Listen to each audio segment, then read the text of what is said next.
Well, hey, welcome back to Mike Seibert Radio. I am your host, and it's another Riding Carpool edition of the podcast, and I wanted to talk a little bit about the Fathom Events screening for the 35th anniversary of G.I. Joe the movie. I literally just got out of the theater. I am heading home, and I thought since I was here and just had a couple minutes with my thoughts, I thought I would talk to you for a couple minutes about my experience and what I thought, and yeah, we'll just kind of chat about from there. So first of all,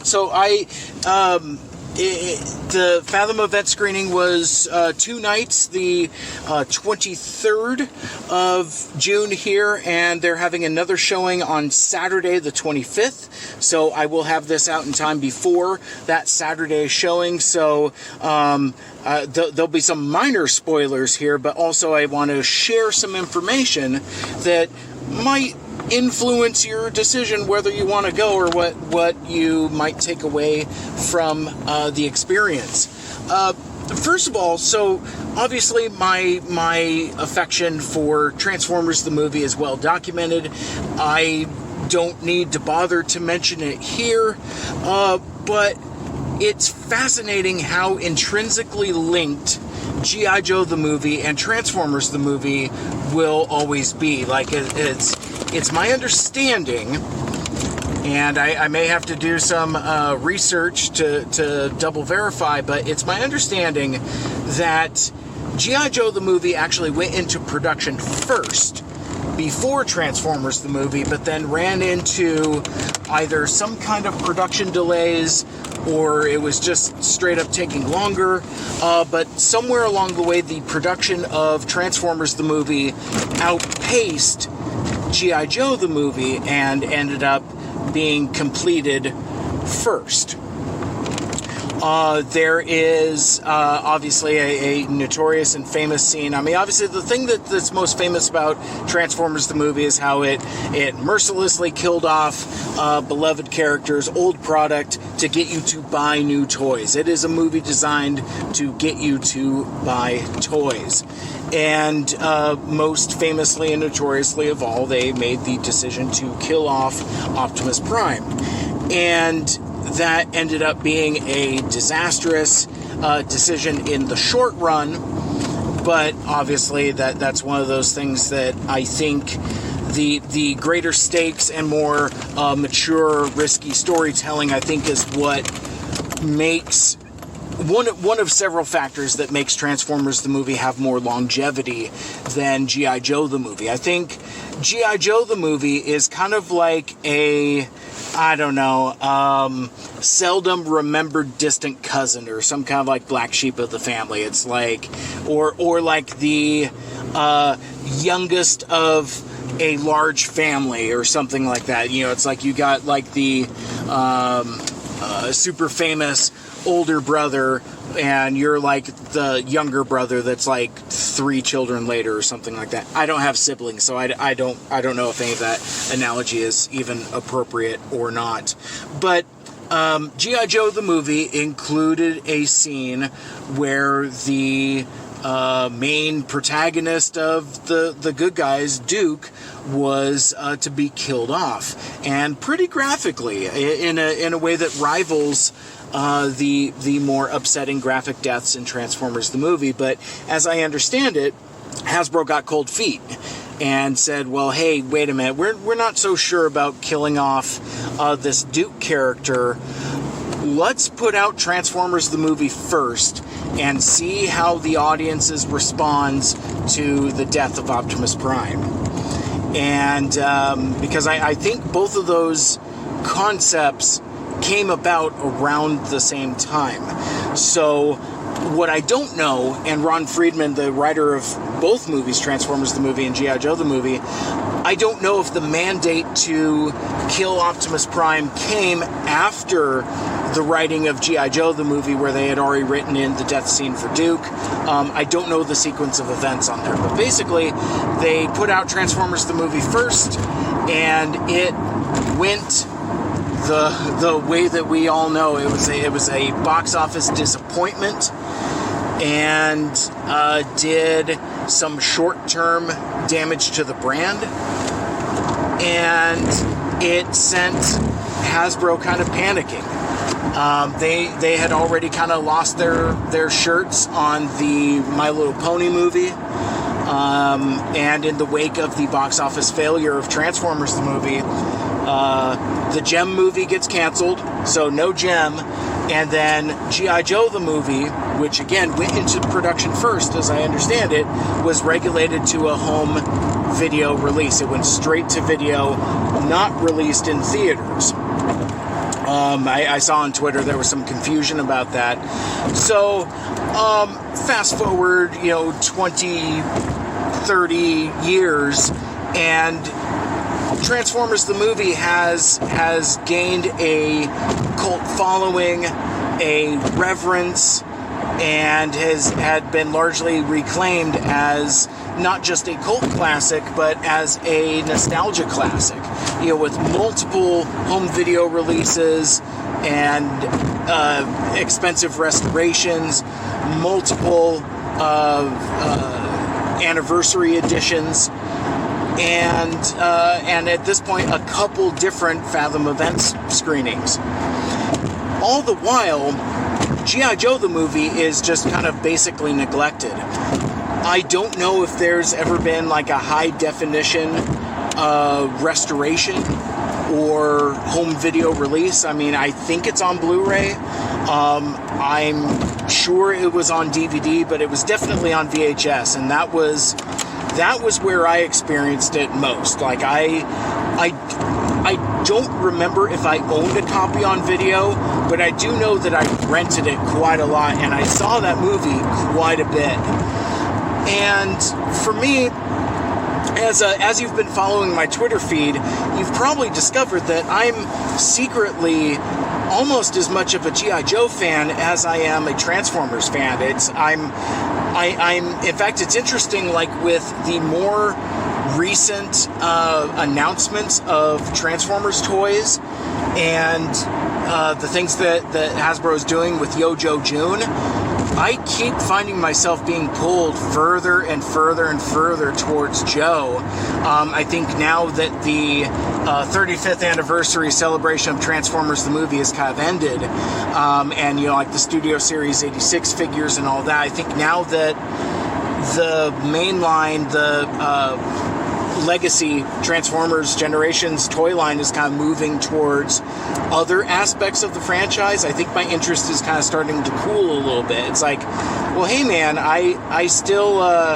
I still need some new versions of my movie characters. So I've been very well served over the last couple years, and it's just it's interesting to see where the toy line is going, and if I continue to be well served as a fan of Transformers the movie.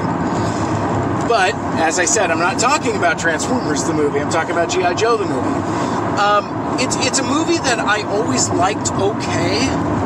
It was a movie that I watched a lot, but it didn't necessarily stick with me the way that Transformers the movie did.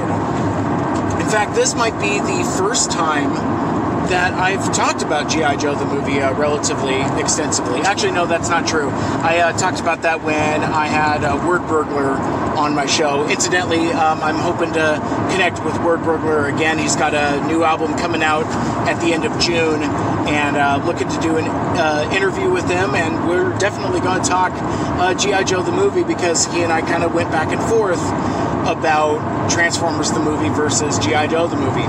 There are people walking this earth that will try to say that G.I. Joe the movie is a better movie than Transformers the movie. And I think those people are nuts. I think G.I. Joe the movie, actually just freshly watching it in the theater for the first time, it's better than I remember it, but it's still not super great. So, I guess, so let me talk about that. So, there's been no high-definition transfer, and suddenly, out of nowhere, and with almost little to no fanfare, there's a Fathom Events event announced for a 35th anniversary screening of G.I. Joe the movie.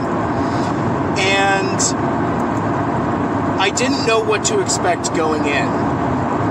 The news was really quiet about it, but I knew it was something I wanted to see because the novelty, for me at least, is that finally the movie that was meant to be released theatrically but was relegated to home video because of the financial disaster that was Transformers the movie finally got to be presented as it was originally meant to be seen, as a movie in a movie theater. So for me, that was enough to get excited about. So leading up to the release, Fathom made a trailer, which is probably like the greatest fan-made trailer for a movie you've ever seen. It feels like a fan-made trailer, but it feels like one of the good ones. It is a really terrific, high-quality trailer. In fact, actually, you know what? I'll just drop it in right here for you. General Hawk, we can't wait any longer. We've got new recruits. They still lack experience.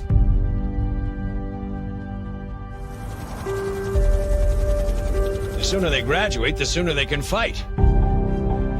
All I want is one clear shot. You heard the man. Let's wreck us some reptile. I have seen a vision. We will soon possess power greater than any on Earth. A weapon To destroy human civilization. Beautiful. The beginning of the end of G.I. Joe. That's not gonna happen. We've got to infiltrate Cobra. That's suicide. forward! Show no mercy! We've got it! Warn the others! Then let's do it, soldier!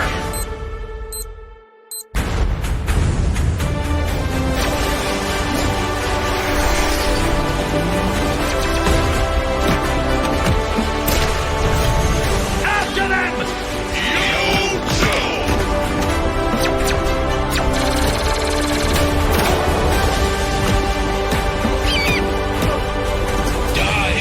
Arrogant Earth scum!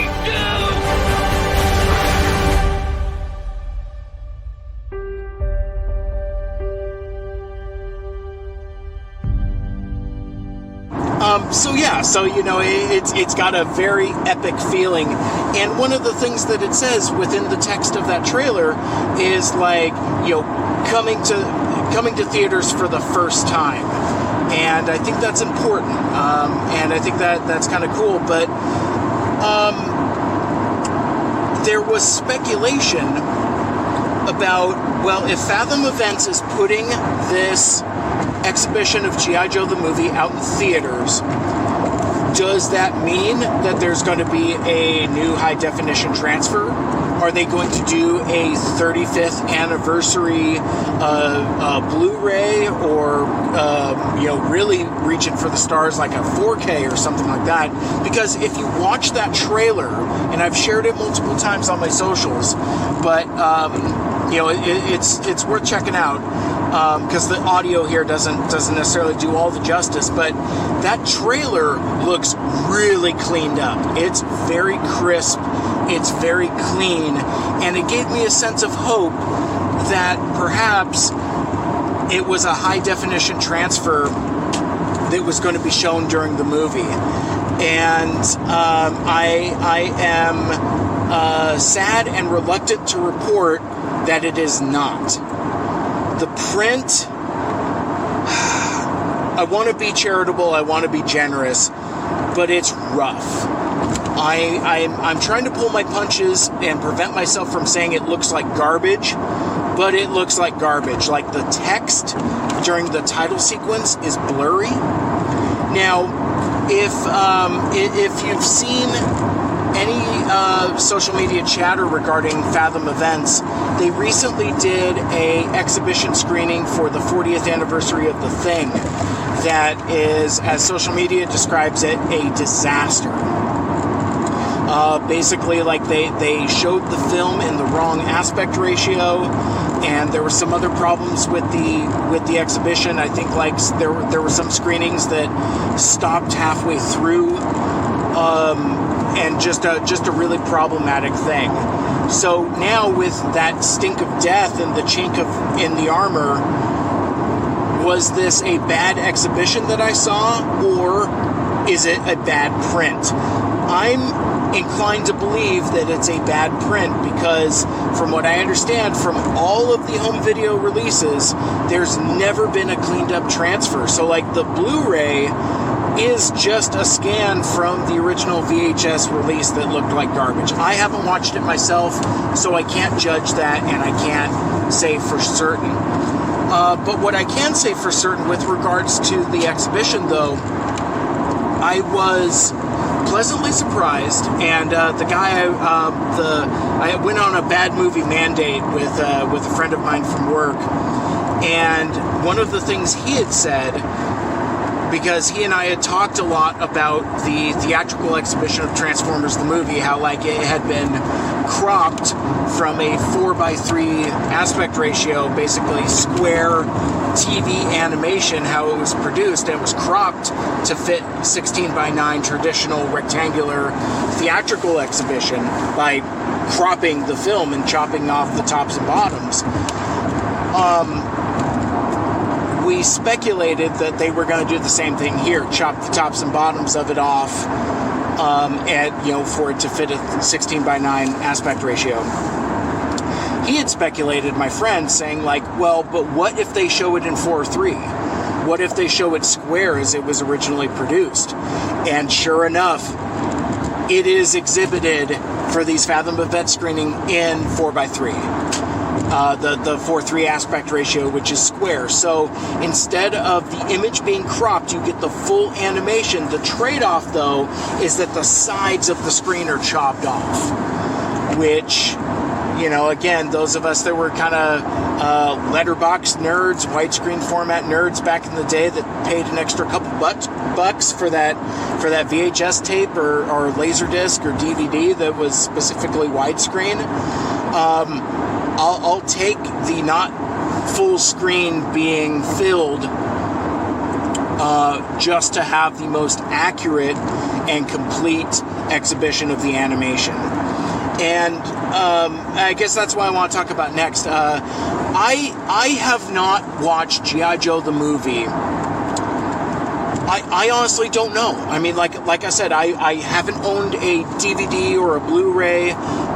I could not tell you the last time I've watched this movie. I will have this October.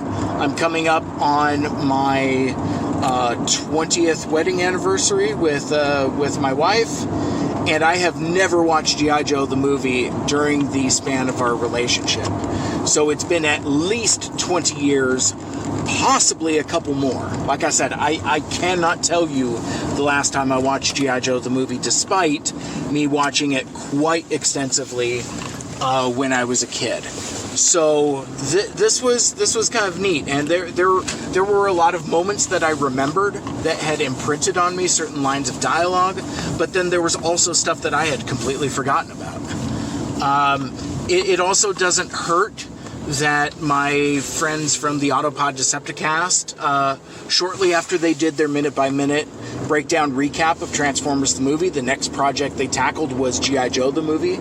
They did it in 4 or 5 episodes, and so listening to their coverage, even then I didn't go back and rewatch the movie, I just listened to it. So I think listening to their podcast kind of rekindled some of my memories of the movie, even if they weren't complete. But there was still stuff that I remembered and still stuff that I forgot about. The movie's solid. The movie holds up for the most part. As I said, I really would have liked a high definition transfer, or at the very least, have it cleaned up a little bit. Like, seeing the blurry text was a real bummer, and you notice it when you get to the end credits. And yeah, it's just, it was a disappointing. But the animation is surprisingly good, and I think folks that choose G.I. Joe the movie over Transformers the movie, that's what they point to, that the consistency of the animation is good, and it's good throughout. It is more consistent in animation quality than Transformers the movie. Transformers the movie has peaks and valleys. The stuff that is good and they spent all the money on is spectacular and breathtaking. But then there are also just as many sequences that are lazy and are not animated very well. There are tons of animation errors, noticeable animation errors, aside from obvious coloring mistakes. There's also like weird cell overlays and things like that, whereas G.I. Joe the movie is very light on that. And yeah, just watching it, I was impressed by how consistent the animation is and how consistently good it is. And what am I trying to say? So the animation is consistently good. I mean, to repeat myself just to get my feet back under me. But when it's very dynamic and very fun and very fluid, especially like in certain action scenes. Like there's a sequence towards the end of the movie where everybody is beating up on somebody in like a panning shot, and the choreography is just really, really cool. There's a couple instances of rack focus where it's like animated rack focus, and rack focus is where like you are focused on one aspect of the character. The scene is where Globulus, Burgess Meredith, is holding up like the worm of time stick thing. He's holding it up, the worm on the stick is blurry, but he's in focus, and then it rack focuses to where the focus shifts to the worm on the stick, and then he's blurry in the background. And we couldn't tell if that's like they actually did like a actual in-camera rack focus, or if it was animated to look like that. Either way, really, really cool. That was a very surprising sequence there. But, so the animation is good. The voice performances are mostly pretty good. Obviously, the celebrity voice cast isn't as deep or as robust as Transformers the movie, but Burgess Meredith is really good as the villain Globulus. Don Johnson is okay as the new protagonist, Lieutenant Falcon, basically the hot rod of G.I. Joe the movie. And I would say that Don Johnson's performance as Falcon is not all that dissimilar to as Judd Nelson's performance as Hot Rod. There's a lot of similarities where, I mean, you know, if I had to, I would still give the edge to Judd Nelson, but there isn't, I don't know, I can't go down this rabbit hole where I'm trying to say that Judd Nelson isn't good as Hot Rod, because that's not accurate. But Don Johnson as Lieutenant Falcon is not... The role is very generic, and his performance is very generic. But the breakout, and this is one of the things that I had kind of let myself forget over the years, I forgot how fun Sergeant Slaughter is as Sergeant Slaughter. When he's over the top, it's funny and engaging and exciting. But when he's trying to do like standard dialogue, like there's a scene where he's talking to General Hawk about like, you know, what's going on with the BET and the movie while he's off on a side quest or whatever. But he's really good, and it is a really fun performance that I had kind of largely forgotten about and kind of taken for granted. So yeah, so those were kind of the standouts, and again, the rest of the voice cast is really good. Not as much like in Transformers the movie, not as much of the legacy characters. Like anytime Arthur Burkhart shows up as Destro, it's great. Morgan Lofting as the Baroness is obviously iconic, and of course the late great Chris Latta as Cobra Commander. All of the dialogue is terrific, and I forgot how fun it is. And I think there were a lot of things where you get some of that Ron Friedman sensibility, some of that Buzz Dixon sensibility, which is very similar to a Flint Dille sensibility. There's a lot of like innuendo and double entendre, and really the thing that attracted me to Transformers the movie is the dialogue and the use of vocabulary. I love how verbose these characters are, especially the villains. The way Globulus speaks, voiced by Burgess Meredith, is not all that different than what Orson Welles is doing with Unicron. And I love that the extra mustard that goes in the verbose dialogue and the upper level vocabulary. It's really fun. It's really good stuff. So those are kind of standouts, but the story is still not my favorite. It still doesn't resonate with me, and it doesn't feel big.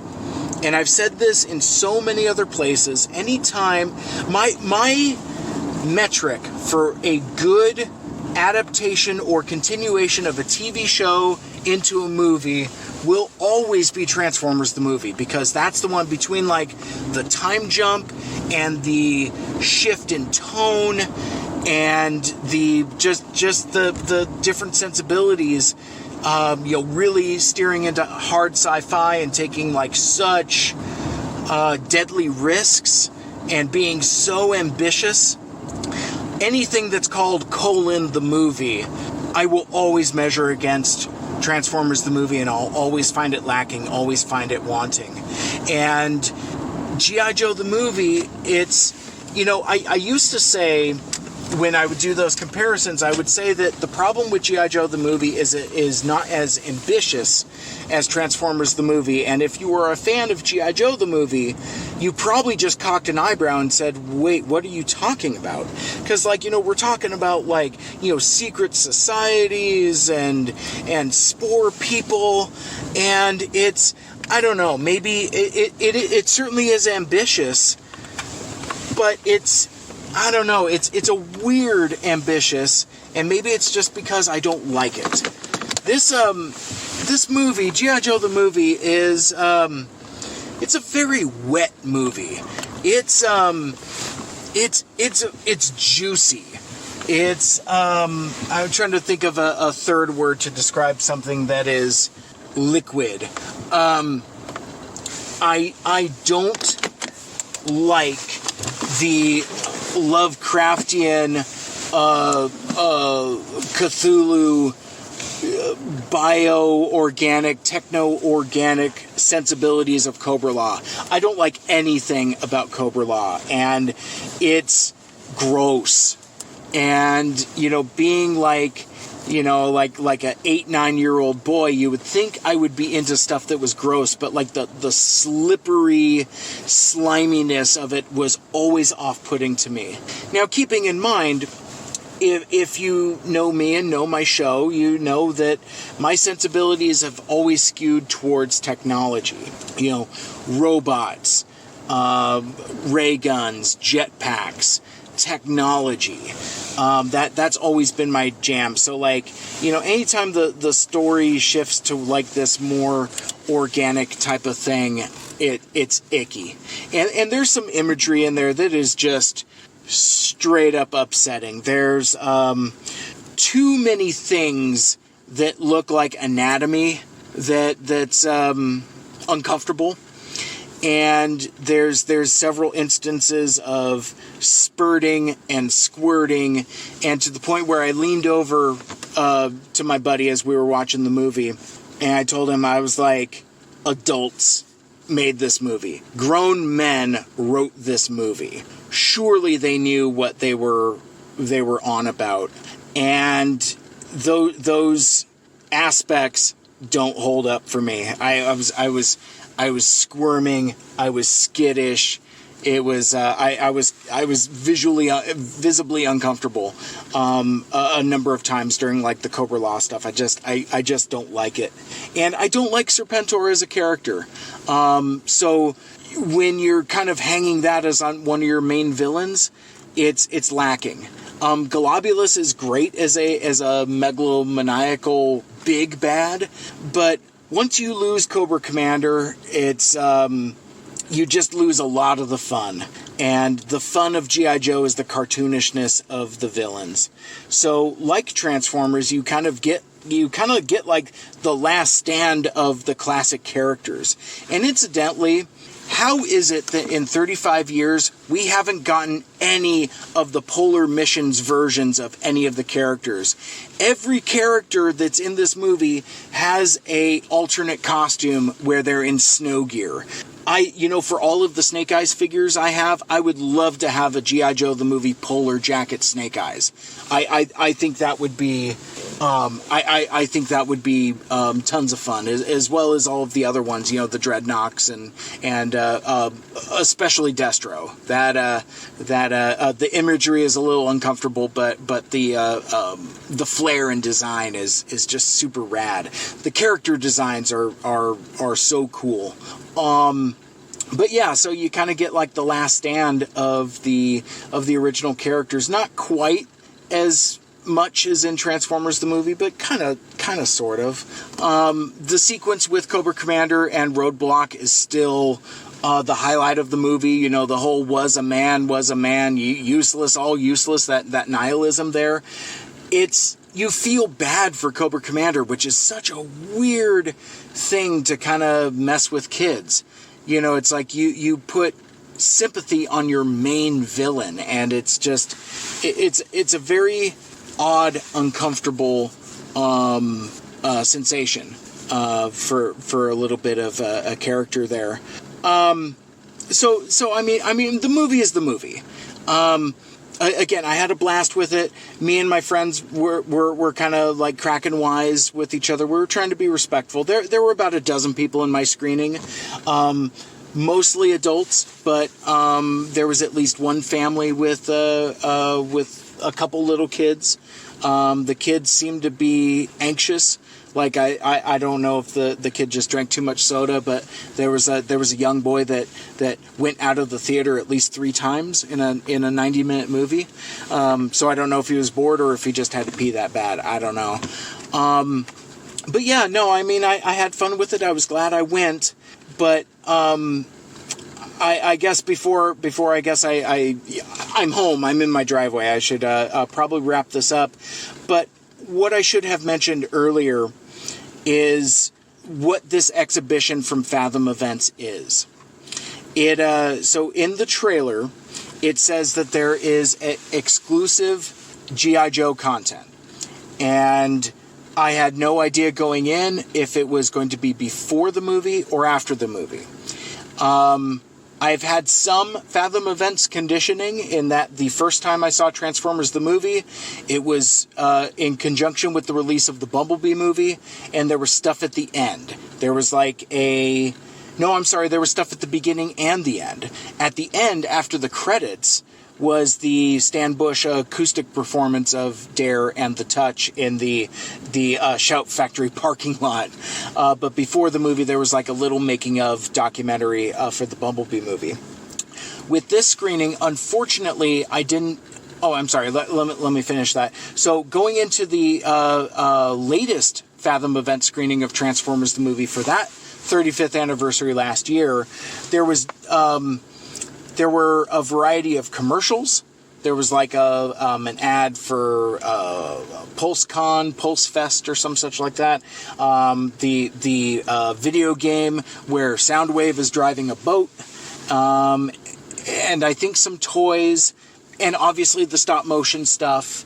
But there was also like trivia that ran before, and I'm trying to remember if those early special features aired before the quote-unquote showtime. I really don't remember. But with this screening of G.I. Joe the movie, there was supplemental material, but I can't tell you how much of it because I missed almost all of it. Unfortunately, due to the time, I had to basically run to the movie theater that's right by my work after I got off work. It was a 7 o'clock showing. I sign off my radio show at 6, so it's a scramble to get over there by 7, and just barely made it. And I caught the tail end of some kind of presentation by Lenny and Emily from the Hasbro G.I. Joe team, who you've got to be familiar with from the live streams that they've been doing, especially doing more stuff now that it's Yojo June. They've been doing more reveals like on Instagram and things like that, as well as the YouTube live streams. But they did a thing where it looked like it was just kind of like an advertisement for classified series, where it's like, hey man, this is what we're doing. These are the classic characters reimagined in this new scale. Hey, check it out. And they showed off like some of the cool dioramas and photographs that they do at Hasbro to show off the classified series. I've got a couple pictures that I've posted on my socials that you can check out that I snapped. It was before the movie started, so I thought I was okay in doing that. But I don't know how long that was or when it begins. I just caught the last couple bits of it and was able to snap a couple quick pictures. It's something I really would have liked to have watched in its entirety. Hopefully they release that in some way. Maybe for all I know, maybe this is just a replay of something they've already done. I don't know. I might have to tune in to the full force to get that sorted out, or go to histank.com or some other Joe site to get that sorted out for me. But then what they did show, and this was shortly before showtime at 7 o'clock, is it was really odd. It was a animated introduction, basically like where they had taken old footage of both the movie and the show, and it's Duke giving a briefing about kind of the plot of the movie. And it's voiced by Michael Bell, the original voice of Duke, who is still with us, and unfortunately he's starting to sound his age. He's a sweet guy. I've met him a couple times at TF Cons, so I'm not going to say anything bad about the aging of his voice, but you can hear it. It's a real James Earl Jones in Rogue One as Darth Vader situation, where it's like the voice is there, but it's also older and tireder. So it was odd. He talks to other G.I. Joe characters, including Roadblock and Scarlet, and I'm not familiar enough with those vocal performances to know if they were the original voice actors or if they got somebody else. And then there's a spot where Cobra Commander is speaking, and I can't tell if it's Frank Dodaro or not. Frank Dodaro, who has voiced Starscream in a number of projects, including the Netflix War for Cybertron series and some other stuff. He's also done some Cobra Commander. Basically, it's the Cobra Commander and Starscream are different. There is nuance. You can tell the difference if you listen close enough, but it's still the Chris Latta voice. So I couldn't tell from my ear if it's Frank Dodaro or if it's somebody doing a impression of Frank Dodaro doing a impression of Chris Latta. I couldn't really tell, but I guess, again, trying to be polite, the performance isn't great. And like I said, it sounded like it could actually be somebody else, but it's very odd. And my friend asked me, he's like, who is this for? Is this for little kids? Is this screening? Is this 35th anniversary screening at 7 o'clock at night? Is this for kids? Who is this screening for? And I told him, I go, well, I think it's to sell toys. Because we were talking after. We grabbed a adult beverage after and talked for a couple. But I think this was to sell G.I. Joe action figures. I don't think it's trying to sell Blu-rays because there's no high def transfer. So, and you can tell by the social media push from Hasbro Pulse, not necessarily whoever has the film rights now. Maybe that's why there's no home video release. I don't know who owns the home video rights to G.I. Joe, or G.I. Joe the movie, more accurately. It still carries the Sumbo Marvel Productions logos at the beginning, just like Transformers the movie, but yeah, I don't know. It was very odd. It was a very odd sequence, and it wasn't long, but it just basically, it's kind of sort of previously on G.I. Joe, and like, this is who you're going to run into. This is Pythona. This is Nemesis Enforcer. This is Globulus. These are the Cobra Law Troopers. And then, of course, we have to deal with regular Cobra as well, and then that's where you get the Cobra Commander part. And then the movie starts. And I will tell you that the thing that I was most excited about, the thing I wanted to see more than anything, was that introduction cold open, which, as I understand, was completely tacked on after the movie was already done, and they just added it on. It has nothing to do with the movie. Very similar to how, like, the aircraft carrier sequence in the beginning of Top Gun Maverick has nothing to do with the plot of Top Gun Maverick, but you don't care because it rules and it sets the tone. That's exactly what this opening sequence does for G.I. Joe the movie. For me, that, between like the music, the new version of the song, the entire story it tells with the Statue of Liberty and the invasion of Cobra and the rescue by the G.I. Joe team, it is probably my very favorite representation of G.I. Joe put on the screen.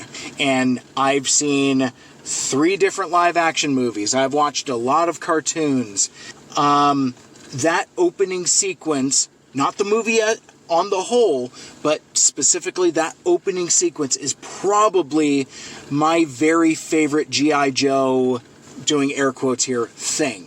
To me, it is an absolute pure distillation of what makes G.I. Joe so fun, so iconic, and just so cool. Again, the dynamic animation and just how, like, one thing leads into another. The thing that always makes me smile is, like, Bazooka trips over and shoots his rocket launcher, which skims over Shipwreck's head and knocks over his hat, and then hits the Cobra Moray boat, causes it to sink. You pan up to, like, the X-22 Conquest jets coming in and just raining down the missiles on the remaining boats. It's just that whole thing, or even like the reflections in Cobra Commander's face. I could do an entire podcast just about that opening sequence. I love it so much. So I made a joke once it ended. I told my friend, I'm like, cool, I got what I need. I can leave now, because now G.I. Joe the movie is going to start. Thumbs down. But again, it kind of won me over, and I liked it more than I thought I remembered I liked it. So there's, if you've made it to the end of the episode and you're still wondering what you're in for on Saturday, I would recommend you get there early. I don't know how early, but early enough to enjoy that G.I. Joe classified toy exhibition thing with Lenny and Emily. They're terrific. I love what they're doing with the live streams, so I'm sure that's going to be cool. And don't stick around after the credits. There is nothing there. The movie just ends. But I guess the last thing I will say is we sat through the credits just to be sure, because we didn't know. They make the wise decision of playing the instrumental version of the new version of the G.I. Joe song. And I'm glad they did that, because the last comparison with Transformers the movie I'll make is, remember when I told you when I saw that 35th anniversary Fathom Event screening, I went to both screenings. There was a Saturday and a Tuesday. I saw Transformers the movie in theaters twice in 4 days, and it made me real tired of the Lion version of the theme song because it plays over the credits, and those credits are several minutes long enough to get like at least, I don't know, a half a dozen Autopod Decepticast episodes where they were still doing the minute-by-minute breakdown and like going over the credits and things like that. But it was a fun listen. And actually, yeah. So one last thing, I guess. The music is all over the road in G.I. Joe the movie. It's stuff from the cartoons, but it's also some new stuff, and there is some stuff cribbed from Transformers the movie. But what I can't tell is if it's alternate takes, because like there's several instances of the Autobot Decepticon battle, the dun dun dun dun dun dun dun. There's a lot of that in the early battle in the Himalayas with like Nemesis Enforcer tearing apart the Havoc tanks, and I thought it kind of threw me out of the movie, and I kind of found myself listening to the score, and it was so weird and uneven. It wasn't bad, but it's like really a mishmash of several different musical sources that makes it not memorable. And unlike Transformers the movie. And again, so I guess that wasn't my last comparison. But yeah, I mean, so G.I. Joe the movie will always, for me, be the okay movie that got lost in the shuffle because of the juggernaut of Transformers the movie, both in the ambition of its inception, but then also in the disaster of its failure. And then somewhere along the way, when Transformers the movie got reclaimed and recanonized, that level of nostalgia and affection did not translate over to G.I. Joe the movie. And I can understand why, because, I mean, nobody's clamoring for My Little Pony the movie, like a restoration or anything like that. I don't know if it deserves it. I think at least a cleaned up release of G.I. Joe the movie would be cool. I don't know if you need to go full 4K restoration where you're spending potentially millions of dollars on that. I don't know how much that stuff costs, but the print was really not good. But I am glad that I finally, after 35 years, and so many folks on Twitter and social media have chimed in as well, that we're finally able to see G.I. Joe the movie on a movie screen. So, again, go see it on Saturday. Hopefully this podcast helps. If you want to get in touch with me, I am on social media. I am at Mike Seibert Radio. The spelling on my last name is Seibert, but you already knew that because you're listening to the podcast. But I am on Twitter, Facebook, and Instagram. I'm pretty much equally active on all of those platforms. But yeah, let me know what you thought of the movie. But that'll do it for this Riding Commute episode of Mike Seibert Radio. Thank you so much for listening. And if you'd like to listen to any of my past shows, you can always subscribe on Apple Podcasts, Google Podcasts, Stitcher, Spotify, TuneIn, or wherever the heck else you listen to your podcasts. You can become a Mike Seibertronian on Facebook. Join the private Facebook group. There's a link in the show notes. Like, share, rate, and review the show. Let me know what you think and what you'd like me to cover more of in the future. For Mike Seibert Radio, my name is Mike, and until next time, make good choices, and yo, Joe!